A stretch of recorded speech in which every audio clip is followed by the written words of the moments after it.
Assalamualaikum warahmatullahi wabarakatuh. Kita lanjutkan materi kita, namun saya ingin mereview materi pada saat luring. Ini hanya sekedar tambahan saja agar video dari saya tidak ada yang loncat-loncat ya. Nah, pada luring lalu kita belajar mengenai 3 buah jenis permutasi. Yang pertama ada permutasi dengan sebagian unsur berbeda. Sebenarnya bukan yang pertama ya, ini poin kedua dari jenis permutasi ya.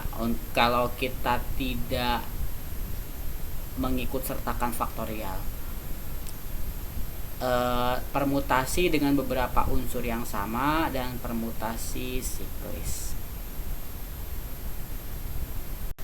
Sedikit review bentuk soal permutasi yang lalu. Saya akan memberikan bentuk soal atau soal yang berbeda supaya kalian punya banyak referensi mengenai soal-soal permutasi. Nah, untuk soal mengenai permutasi dengan sebagian unsur beda, ini contohnya tentukan variasi 22 dari 3 buah unsur dari himpunan A, B, C. Nah, menurut teorema yang sesuai dengan permutasi sebagian unsur berbeda, banyaknya permutasi R unsur yang diambil dari N buah unsur yang berbeda adalah Pn, R sama dengan N faktorial per N dikurang R faktorial. Di sini diketahui tentu N-nya harus himpunan yang lebih banyak ya daripada yang ditanyakan. N-nya sama dengan 3, R-nya sama dengan 2, maka kita masukkan ke rumus permutasi sebagian unsur berbeda, didapat 3 faktorial per 3 dikurang 2 faktorial. 3 dikurang 2 faktorial sama dengan 1 faktorial. Bisa kita hiraukan, kita bisa menghitung 3 dikali 2 saja, jadi sama dengan 6. Bagaimana ketika kita tidak menggunakan rumusan yang ini? Misalkan saya punya ABC,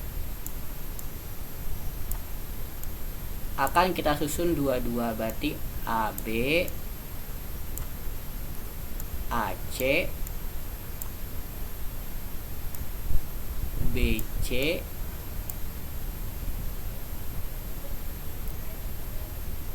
dan tentunya kembali lagi ke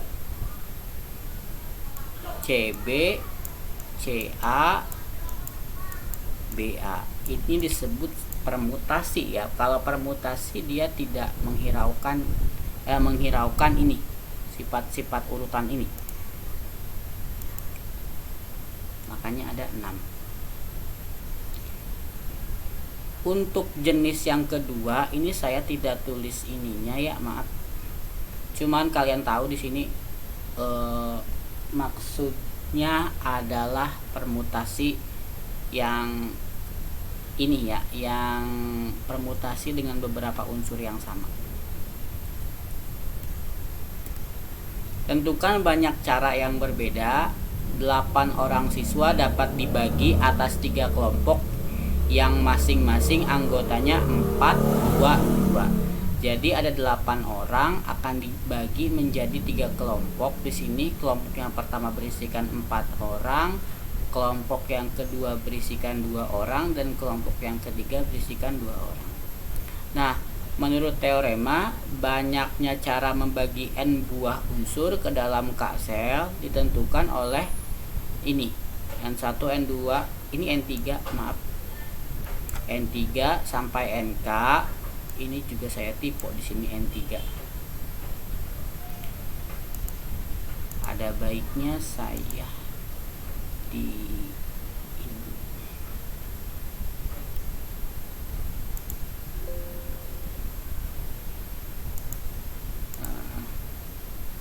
Ini Ada baiknya saya edit dulu supaya sekalian.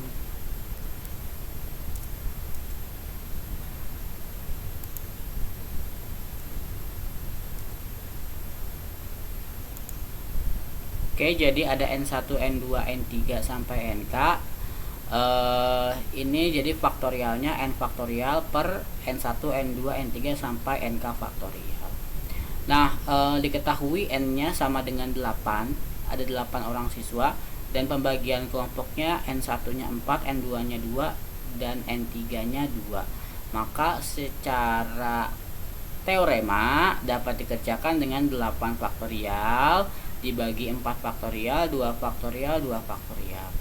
Kita menghitung 8 faktorial itu 8 kali 7 kali 6 kali 5, berhenti sampai 4, 4 sama 4 saya langsung coret.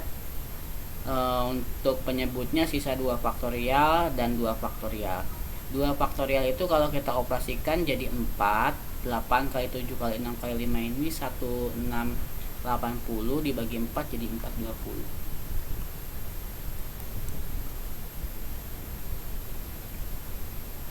Ini konsep mengenai permutasi siklis. Misalkan kita akan menyusun 4 huruf A, B, C, dan D secara melingkar. Dengan mencatat bahwa A, B, C, D, B, C, D, A, C, D, A, B, D, A, B, C tidak dibedakan. Jadi dalam hal ini sebuah huruf akan selalu menempati jalan lingkaran tersebut dengan aturan pencacahan. Ini adalah ABCD ya. Sesuai aturan ini adalah ABCD. Nah, ABCD merupakan pola dari bentuk awalnya. Nah, kita tahu ABCD harus menempati kotak yang pertama. Akan ada 4 pola yang ketika pola pertama harus ABCD, pola kedua sisanya, berarti sisanya tinggal 3 pola yang belum dihitung atau dimasukkan kotak. Sisa 3 sudah diambil, sisa 2 sudah diambil, sisa 1. Atau dengan kata lain ini sama aja dengan 1 dikali 3 dikali 2 dikali 1. Karena 1 ini tidak terlalu berpengaruh, maka sama saja dengan 3 dikali 2 dikali 1. 3 dikali 2 dikali 1 adalah 3 faktorial. Berarti kita dapat menyimpulkan bahwa susunan ketika sebuah anggota disajikan secara melingkar dan kita ingin hitung banyaknya cara penempatan anggota-anggota tersebut, maka didapatkan rumus n-1 faktorial. Begitu ya, asalnya n-1 itu bahwa berapapun atau anggota apapun ketika disusun secara melingkar menggunakan penempatan secara teratur disebut sebagai permutasi siklis, itu dapat diselesaikan dengan n-1 faktorial. Melingkar di sini tidak harus posisinya mejanya bulat ya. Misalkan melingkar di sini susunannya ke situ-situ aja. Misalkan kita punya bangku. Bangku ini kan dibatasi dari sini sampai sini kan. Bangku ini bisa ditempati oleh 5 orang. Nah, ke-5 orang ini kan artinya cuman bisa duduk di sini-sini aja kan, tanpa keluar dari sini. Ini namanya melingkar. Entah dia di sini lalu pindah ke sini, entah dia di sini lalu pindah ke sini. Ini disebutnya melingkar. Tidak bisa keluar dari sini. Gitu. Jadi jangan kejebak dengan soal permutasi siklis. Tidak ada lingkarannya berarti bukan. Itu salah. Nah, materi hari ini adalah kombinasi. Kombinasi adalah sub terakhir pada aturan pencacahan atau kombinatorika yang ada di Matematika Wajib kelas 12 bab 3. Nah, sedikit acuan. Ini yang pertama, ketika kita akan menghitung permutasi 22 dari 3 unsur ABC seperti contoh soal yang tadi saya sudah uraikan ya, maka dengan memperhatikan urutannya didapat ini ya. Tadi kan dengan memperhatikan urutan dari A ke B, dari B ke C, dari C ke A, dari C ke B, dan seterusnya sampai dia kembali lagi ke A ya. Nah, sementara permutasi 22 dari 3 unsur ABC ini kalau kita uraikan tanpa memperhatikan urutannya, ini tidak berlaku pengulangan ya. Maka permutasinya hanya AB, AC, dan BC. Tidak berlaku C balik lagi ke A, tidak bisa. Maka suatu permutasi yang tanpa memperhatikan urutan unsur yang terpilih disebut kombinasi.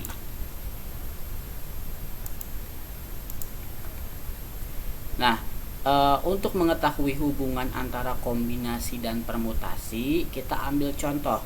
Di sini objeknya misalkan himpunannya ABCD, kita akan coba permutasikan dan kombinasikan tiga ya, 3 unsur dari himpunan ABCD ini kita akan kombinasikan dan permutasikan. Menurut perhitungan atau penguraian kombinasi, karena dia memiliki definisi tanpa memperhatikan urutan, maka tidak berlaku pengulangan. Ketika kita sudah ABC, maka ABC kan ABC berarti ABC, ABD, ACD, BCD, tidak bisa balik lagi ke CDA, tidak bisa, kecuali dia menggunakan prinsip permutasi. Kalau permutasi hasilnya jauh lebih banyak, makanya nanti kardinalitas dari kombinasi dan permutasi jauh lebih banyak kardinalitas permutasi ya, karena dia memperhatikan urutan, bisa balik lagi ke awal ya. Maka secara umum kombinasi R unsur dari N unsur yang diketahui, di mana R kurang dari sama dengan N, adalah ini ya. Kombinasi N, R sama dengan N faktorial dibagi R faktorial, N dikurang R faktorial. Contoh, dalam suatu ulangan matematika, setiap siswa diwajibkan menjawab 5 soal dari 8 soal yang diajukan. Berapa banyak pilihan untuk menjawab soal tersebut? Nah, dalam kasus tersebut urutan nomor-nomor soal diabaikan. Intinya kita mau jawab nomor berapa aja, yang penting jika kita sudah menjawab 5 soal itu dikatakan sudah mengikuti aturan. Permasalahannya adalah ada berapa cara memilih 5 soal dari 8 soal tersebut. Nah, memilih 5 soal dari 8 soal artinya kombinasi 8 kombinasi 5. Maka 8 kombinasi 5 artinya 8 faktorial dibagi 5 faktorial, 8 dikurang 5 faktorial. Karena di sini ini R, di sini R ya. Jangan tertukar. Ketika kalian mengoperasikan kombinasi, artinya dia di sini R dikalikan N dikurang R ya, beda dengan permutasi.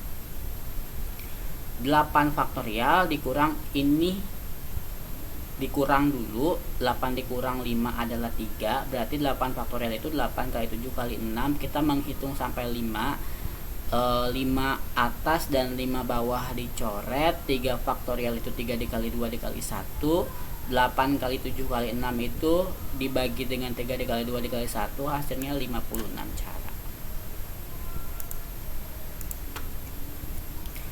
Contoh selanjutnya, berapa banyak regu cepat tepat yang berbeda jika 3 siswa dari 9 siswa sebagai calon peserta?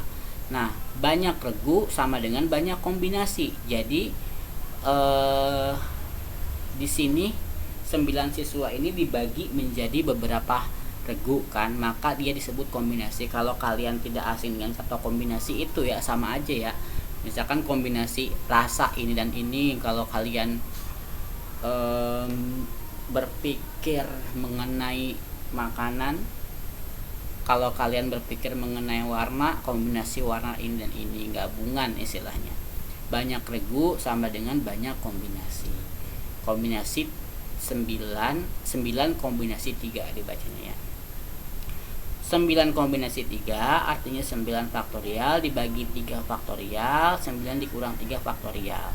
Nah, ini kita hitung seperti biasa, berhenti sampai 6. 9 kali 8 kali 7 dibagi 3 dikali 2 kali 1 sama dengan 84 regu. Nah, materi bab 3 sudah kita selesaikan. Ada kan, kalau diingat subbabnya nanti kita akan coba tutorial juga. Babnya kan aturan penjumlahan, aturan perkalian, aturan pengisian tempat, notasi faktorial, permutasi. Permutasi itu ada 4 jenis, terus kombinasi, seperti itu ya. Latihan titik 3 nanti saya upload di website. Kalian tinggal mengerjakan saja. Untuk